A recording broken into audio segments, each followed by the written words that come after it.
Israeli attacks across Gaza are the latest threat to a fragile U.S.-brokered ceasefire, now into its third week. At least one Palestinian has been killed and several wounded. The latest attack happened in the Nuseirat camp, away from the area occupied by Israeli forces. One Palestinian was killed and 4 others injured. The military says it was targeting an individual planning to attack Israeli troops. Earlier, 3 Palestinians, including a child, were injured by Israeli fire near Rafah, in the south of the Strip. The Palestinian Red Crescent says another 2 people were wounded in an Israeli airstrike on a vehicle east of Khan Yunis. Israeli attacks have killed more than 90 people since the ceasefire took effect. Heavy machinery bearing Egyptian flags has rolled into Gaza to help find the bodies of the remaining 13 Israeli captives. Hamas has been calling for more equipment since the ceasefire began, saying some bodies are difficult to reach. A 9-year-old child has been killed in Gaza City after a building collapsed. 3 others were wounded. Gaza's damaged and destroyed buildings have become a deadly hazard for returning Palestinians. More than 80% of the city's buildings were damaged or flattened during the war. All right, let's speak now to Hind al-Khoudary, who joins us live from al-Zuwayda in central Gaza. Hind, despite the ceasefire, Israel struck multiple targets across Gaza. What more do you know about those different attacks? So since the early hours in the morning and since midnight, Muhammad, we have been hearing endless explosions.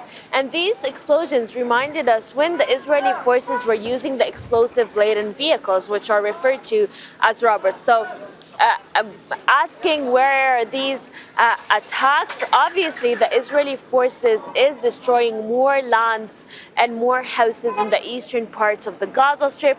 This means in the eastern parts of al-Zuwayda, eastern parts of Deir al-Balah, and this is destroying all the houses and all what's remaining beyond the yellow line, where Palestinians still believe that they have a little bit of hope that they could go back to their houses one day, despite the fact that this line is separating between where the areas where Palestinians are able to reach and the areas where Palestinians will be killed if they reach. But also, yesterday there was an attack on Nuseirat that killed a Palestinian. Now, this makes Palestinians very scared and frightened that they may be an airstrike in any minute, despite the fact that this ceasefire is taking place, it's taking into effect, and it's on the ground. So Palestinians still believe that there's no safety despite the fact that the ceasefire is here, and there is a fear that wherever Palestinians could go, there still might be an Israeli attack. And Hind, as we've reported, heavy machinery has arrived from Egypt. This machinery is supposed to help with the retrieval of the bodies of Israeli captives that are still in Gaza. What more have you heard on that front when it comes specifically to the challenges of getting that machinery into Gaza, and if it's actually been seen at this stage, if it's actually working in Gaza? So first of all, we need to highlight the fact that this heavy machinery has been an appeal, a call for the civil defense teams since the first day of the war, where at least 9,000 Palestinians are still trapped under the rubble, where the Israeli forces have been attacking Palestinian homes, and there are 9,000 Palestinians still trapped. And every single day, Palestinians have been calling, we need heavy machinery. Now, when the machinery entered yesterday, we're talking about only 6 trucks, not more than that. And these trucks are going to help retrieve the bodies of the Israeli captives. Now, what Palestinians are saying, they're saying that they know that the developments, and there won't be any developments in the ceasefire until all of the Israeli captives' bodies are going to be returned.